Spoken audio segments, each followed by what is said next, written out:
ನಮಸ್ತೆ ಕರ್ನಾಟಕ, ಹೇಗಿದ್ದೀರಾ? ಗಜಗಾಂಭೀರ್ಯ ಪದಕ್ಕೆ ಅರ್ಥ ತಂದುಕೊಟ್ಟಿದ್ದು ಬಲ ಭೀಮ ದಸರೆಯ ಮಾಜಿ ಕ್ಯಾಪ್ಟನ್ ಅರ್ಜುನ ಆನೆ ಇನ್ನು ನೆನಪು ಮಾತ್ರ. ಡಿಸೆಂಬರ್ 4, 2023 ಹಾಸನ ಜಿಲ್ಲೆ ಸಕಲೇಶಪುರ ತಾಲೂಕು ಎಸಳೂರು ಬಳಿ ಕಾಡಾನೆ ಕಾರ್ಯಾಚರಣೆಯಲ್ಲಿ ಭಾಗಿಯಾಗಿದ್ದ ವೇಳೆ ಒಂಟಿ ಸಲಗದ ಜೊತೆ ಕಾದಾಟವನ್ನು ನಡೆಸಿ ಅರ್ಜುನ ಆನೆ ವೀರ ಮರಣವನ್ನಪ್ಪಿದೆ.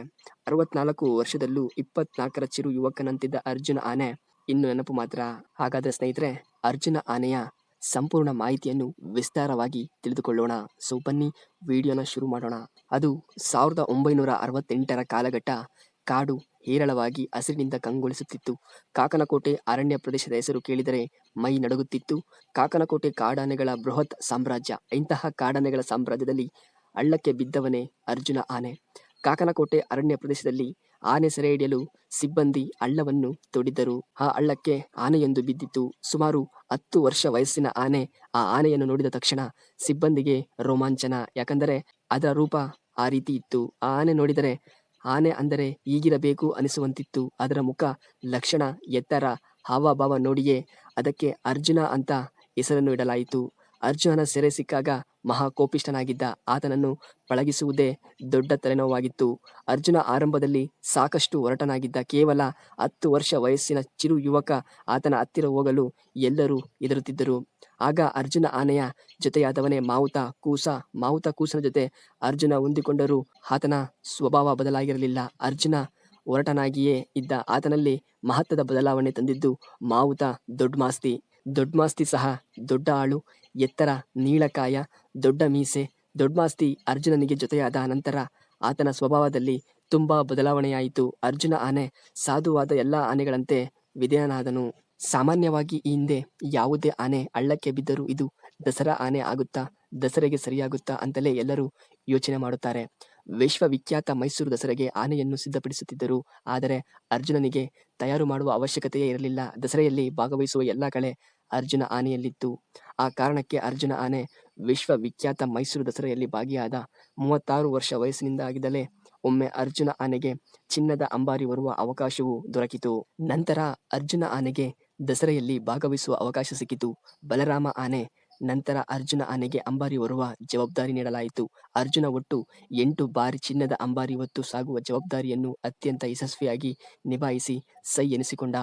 ಜಂಬೂ ಸವಾರಿ ಮೆರವಣಿಗೆಯಲ್ಲಿ ಅರ್ಜುನ ಆನೆ ಚಿನ್ನದ ಅಂಬಾರಿ ಹೊತ್ತು ಸಾಗುವುದನ್ನು ನೋಡುವುದೇ ಒಂದು ಚೆಂದ. ಯಾಕಂದ್ರೆ ಬೇರೆ ಎಲ್ಲ ಆನೆಗಳು 750 ಕೆಜಿ ತೂಕದ ಚಿನ್ನದ ಅಂಬಾರಿ ಬೆನ್ನಿನ ಮೇಲೆ ಕೂರುತ್ತಿದ್ದಂತೆ ಭಾರಕ್ಕೆ ತಮ್ಮ ತಲೆ ತಗ್ಗಿಸುತ್ತಿದ್ದವು. ಅದೇ ರೀತಿ ಹೆಜ್ಜೆ ಹಾಕುತ್ತಿದ್ದವು. ಆದರೆ ಅರ್ಜುನ ಆನೆ ಬೆನ್ನಿನ ಮೇಲೆ ಭಾರ ಬಿದ್ದರೂ ತಲೆ ಎತ್ತಿ ನಿಲ್ಲುವುದು ಮಾತ್ರವಲ್ಲ, ತಲೆ ಎತ್ತಿ ನಡೆಯುತ್ತಿದ್ದ. ಇನ್ನೊಂದು ವಿಶೇಷ ಅಂದರೆ ಆತನ ಗಜಗಾಂಭೀರ್ಯ ನಡೆಗೆ. ಅತ್ಯಂತ ಬಲಶಾಲಿ ಹಾಗೂ ಅತಿ ಎತ್ತರವಾಗಿದ್ದ ಅರ್ಜುನ ಅತ್ಯಂತ ಆಕರ್ಷವಾಗಿ ಹೆಜ್ಜೆ ಹಾಕುತ್ತಿದ್ದ. ಅಷ್ಟೇ ಅಲ್ಲ, ಅತ್ಯಂತ ವೇಗವಾಗಿ ತನ್ನ ಗುರಿ ಮುಟ್ಟುತ್ತಿದ್ದ. ಉಳಿದ ಆನೆಗಳು ಮೈಸೂರು ಅರಮನೆಯಿಂದ ಬನ್ನಿ ಮಂಟಪದ ಪಂಜಿನ ಕವಾಯತ್ ಮೈದಾನ ತಲುಪಲು 2 ಗಂಟೆ 45 ನಿಮಿಷ 3 ಗಂಟೆ ತೆಗೆದುಕೊಳ್ಳುತ್ತಿದ್ದರು. ಅರ್ಜುನ ಆನೆ ಮಾತ್ರ 2 ಗಂಟೆ 10 ನಿಮಿಷಕ್ಕೆ ತಲುಪಿ ದಾಖಲೆಯನ್ನು ಬರೆದಿದ್ದಾನೆ. ಇನ್ನು ಅರ್ಜುನ ಆನೆ ಸಾಧುವಾಗಿದ್ದು ಸತ್ಯ. ಆದರೆ ಆತ ತಿರುಗಿ ಬಿದ್ದರೆ ಯಾವ ಆನೆಯೂ ಆತನ ಮುಂದೆ ನಿಲ್ಲುತ್ತಿರಲಿಲ್ಲ. ಕಾಡಾನೆ ಕಾರ್ಯಾಚರಣೆಯಲ್ಲಿ ಅರ್ಜುನ ಆನೆ ಅತ್ಯಂತ ನಿಷ್ಠಾವಂತನಾಗಿದ್ದ. ಯಾವುದೇ ಕಾಡಾನೆಯಾಗಲಿ ಬಗ್ಗಿಸಿ ಮಂಡಿಯೂರುವಂತೆ ಮಾಡಿ ಬಿಡುತ್ತಿದ್ದ. ಅರ್ಜುನ ಆನೆ ಕೆಳಗೆ ನಿಂತರೆ ಮುಗಿಯಿತು. ಎದುರಾಳಿಯ ಆಟ ಏನೂ ನಡೆಯುತ್ತಿರಲಿಲ್ಲ. ಇನ್ನು ಈತನ ಪ್ರತಾಪ ಕೇವಲ ಎದುರಾಳಿಗಳ ಮೇಲೆ ವಿರುದ್ಧವಾಗಿರುತ್ತಿತ್ತು ಎಂದು ಆತನ ತನ್ನ ಕೋಪ ಪ್ರತಾಪವನ್ನು ಜೊತೆಯಾಗಿರುವವರ ಮೇಲೆ ತೋರಿಸುತ್ತಿರಲಿಲ್ಲ. ಅಷ್ಟೇ ಅಲ್ಲ, ಜೊತೆಯಲ್ಲಿದ್ದವರ ಪಾಲಿಗೆ ಅರ್ಜುನನೇ ಆಪತ್ಬಾಂಧವನಾಗಿದ್ದ. ಹುಲಿ ಸೆರೆ ಕಾರ್ಯಾಚರಣೆ. ಕಾಡಾನೆಯ ಸೆರೆ ಕಾರ್ಯಾಚರಣೆಯ ವೇಳೆ ಸಾಕಷ್ಟು ಬಾರಿ ತನ್ನ ಮಾವುತ ಕಾವಡಿಗಳ ಮಾತ್ರವಲ್ಲ, ಅರಣ್ಯ ಇಲಾಖೆಯ ಸಿಬ್ಬಂದಿ ಅಧಿಕಾರಿಗಳ ಪ್ರಾಣವನ್ನು ಉಳಿಸಿ ಹೆಗ್ಗಳಿಕೆಗೆ ಅರ್ಜುನ ಆನೆ ಬಾಜಾನಾಗಿದ್ದ. ಒಮ್ಮೆ ಯೋಧ ಕೊನೆಯುಸಿರಿರುವವರೆಗೂ ಯೋಧ. ಈ ಮಾತನ್ನು ಅರ್ಜುನ ಆನೆ ಸಾಬೀತುಪಡಿಸಿದ್ದಾನೆ. 64ರ ಇಳಿ ವಯಸ್ಸಿನಲ್ಲೂ ಅರೆಯದ ಯುವಕನಂತೆ ಕಾದಾಡಿ ವೀರ ಮರಣವನ್ನು ಹೊಂದಿದ್ದಾನೆ.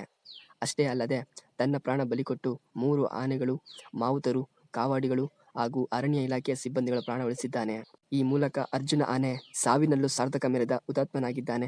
ವಿಶ್ವವಿಖ್ಯಾತ ಮೈಸೂರು ದಸರೆಯ ಜವಾಬ್ದಾರಿ ನಿರ್ವಹಣೆ ಮಾಡಿದ ಹಾಗೂ ಹಲವರ ಪ್ರಾಣ ರಕ್ಷಣೆ ಮಾಡಿ ವೀರ ಮರಣವನ್ನಪ್ಪಿದ ಬಲಭೀಮ ಅರ್ಜುನ ಆನೆಗೆ ನಮದೊಂದು ಹೃದಯಪೂರ್ವಕ ವಂದನೆಗಳು. ನೋಡಿದ್ರಲ್ಲ ಸ್ನೇಹಿತರೆ, ಕನ್ನಡದ ಕಂದ ಅರ್ಜುನ ಆನೆಯ ಕೆಲವೊಂದಷ್ಟು ಮಾಹಿತಿ. ಇನ್ನೂ ಇಂಟ್ರೆಸ್ಟಿಂಗ್ ವಿಷಯಗಳಿಗಾಗಿ ನಮ್ಮ ಯೂಟ್ಯೂಬ್ ಚಾನಲ್ನು ಸಬ್ಸ್ಕ್ರೈಬ್ ಮಾಡಿ. Thank you for all watching my videos. ಕನ್ನಡವೇ ಸತ್ಯ, ಕನ್ನಡವೇ ನಿತ್ಯ.